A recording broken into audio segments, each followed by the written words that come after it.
Bloody Mary, Dracula, and Ivan the Terrible, the king who smashed his son's head. Welcome back to the channel. Today we will meet the first Tsar of Russia, the man who changed the history of his country forever. He was called Ivan the Terrible. His name alone strikes fear into our hearts.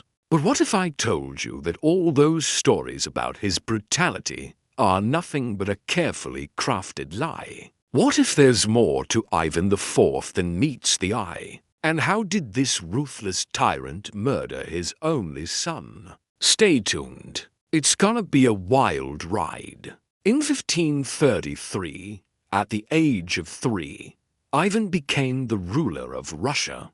But, in fact, no one really knows how he got on the throne. His father, Grand Prince Vasily III, died when Ivan was only 3 months old. Then his mother, Eleanor, ran the country until she died when Ivan was 8. During this time, Ivan was raised by a succession of incompetent guardians, one of whom blinded him in one eye. Many believe it was no accident. Could this have been the beginning of Ivan's paranoia?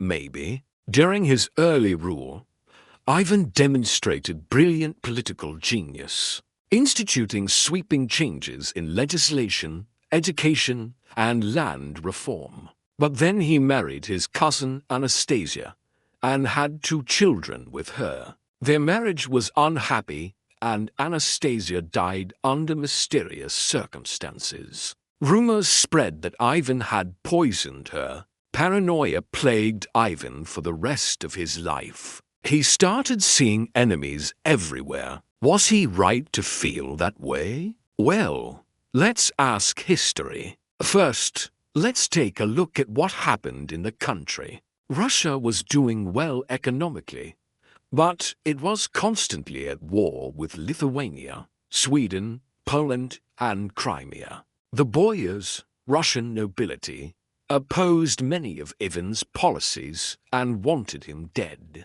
Queen Elizabeth of England and the Pope were also trying to kill him. In 1564, a fire broke out in Moscow, and rumors circulated that it was no accident, but the work of his own sister. The situation was getting worse. When Ivan married his second wife, the beautiful and influential Catherine Ivanovna, his sister tried to poison him. The boyars hated his wife, and Ivan decided to get rid of them once and for all. He created a secret police force called the Oprichnina to arrest and execute people suspected of treason. They weren't given a trial, nor were they allowed to testify on their own behalf. The Oprichnina went on a rampage. Entire noble families were slaughtered, tortured, imprisoned,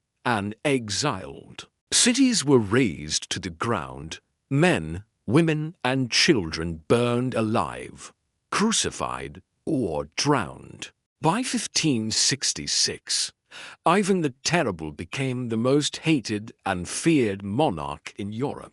Even though he'd made Russia a major European power, killed thousands of nobles, and wasted millions of rubles on the Oprichnina, his paranoia continued.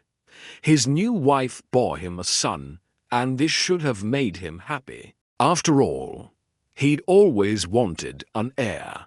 But Ivan didn't care for fatherhood. He ruled with such a tight fist that no one could even approach him without permission.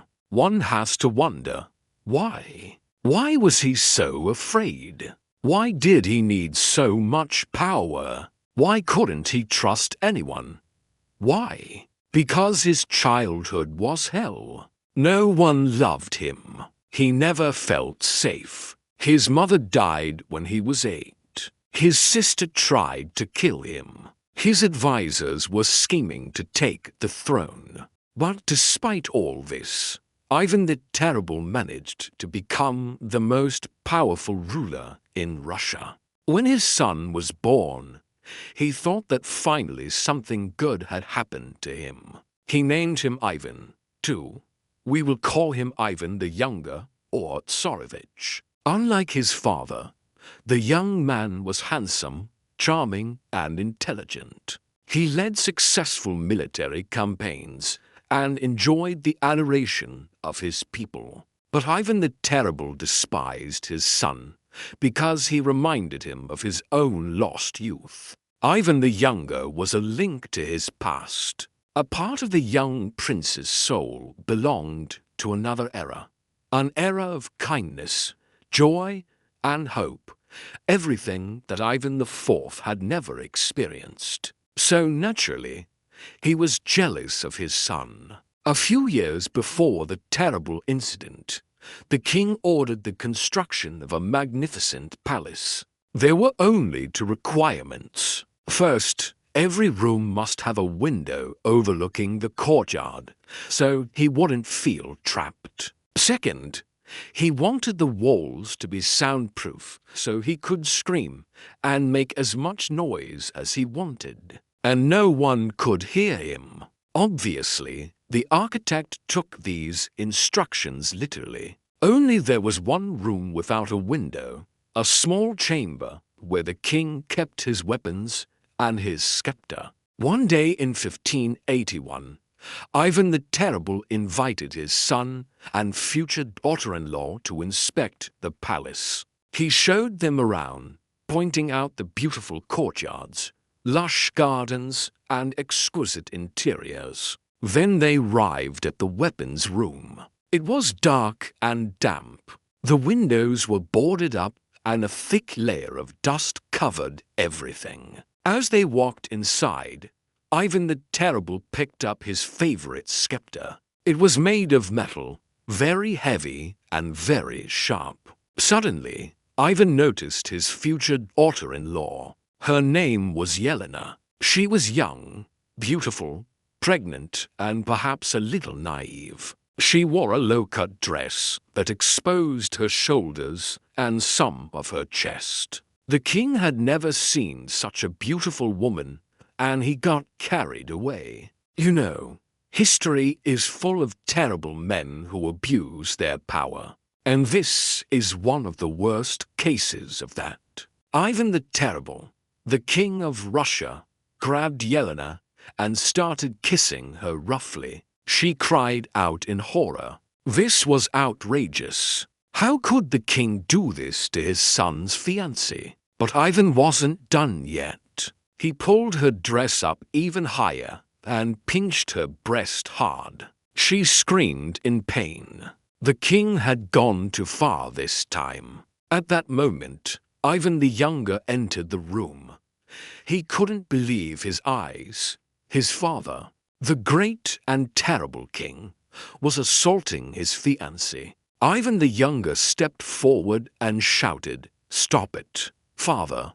What are you doing?" The king looked up. At first, he tried to pretend that nothing had happened, that everything was fine. But his son wasn't having any of it. He demanded that his father apologize immediately and begged his fiancée to leave the room. She was visibly shaken, but Ivan the Younger helped her up and escorted her out. Then he turned to his father and asked again for an apology. Now, imagine the scene from the king's point of view. Here was his son, a brave warrior who'd beaten the Turks and taken Polish cities, telling him what to do. The king felt like his authority was being challenged. His face turned red with anger. Ivan the Younger was just 29 years old, and his father was almost twice his age. Yet here he was being lectured by his son. That was unforgivable. Ivan the Terrible grabbed his scepter and smashed it into his son's head. The metal tip cracked his skull like an eggshell. Blood poured down his face. He fell to the floor and lay there moaning. Now, imagine the scene from the son's point of view. You're defending your fiancé and asking your father to apologize. But instead of talking things through, the king goes nuts and hits you over the head with a metal scepter. That's gotta hurt like hell. Meanwhile, the king looked down at his son in disbelief. What had he done? He cradled his son's head and wept uncontrollably. But it was too late. For days later, Tsarevich Ivan Ivanovich died. History doesn't tell us what he was thinking during those last few days, but I bet his thoughts were clear and strong. Betrayed by his own father, he knew that Ivan the Terrible hadn't meant to kill him, but that wouldn't stop him from avenging his honor. On November 16, 1581, the king's son was laid to rest in the Archangel Cathedral in St. Petersburg. 3 years later, Ivan IV followed his son into the grave. He died believing that he had brought nothing but misfortune to Russia, the murder of his only son. That was the turning point. It's the event that historians point to when explaining the decline of the Romanov dynasty and the 7-year famine that followed. In 1605, a group of discontented nobles known as the False Dmitris overthrew the young and inexperienced Tsar Fyodor Ivanovich, Ivan the Terrible's grandson. The Boyar family that had supported the False Dmitris murdered the young Tsar and placed the impostor on the throne. This event is known as the Time of Troubles, a term used to describe the civil war and unrest that engulfed Russia. After the death of Ivan the Terrible, the country was in chaos. There was no law or order. Bandits roamed the countryside, killing and looting. Famine and disease were widespread, and the people were desperate. In 1613, the Boyars finally realized that they needed help. They turned to the Polish king and asked him to marry their princess and put one of his relatives on the throne. This event marked the end of the Romanov dynasty. Russia had been without a king for 10 years, and the country was in ruins. After centuries of oppression, Ivan the Terrible's legend continues to live on.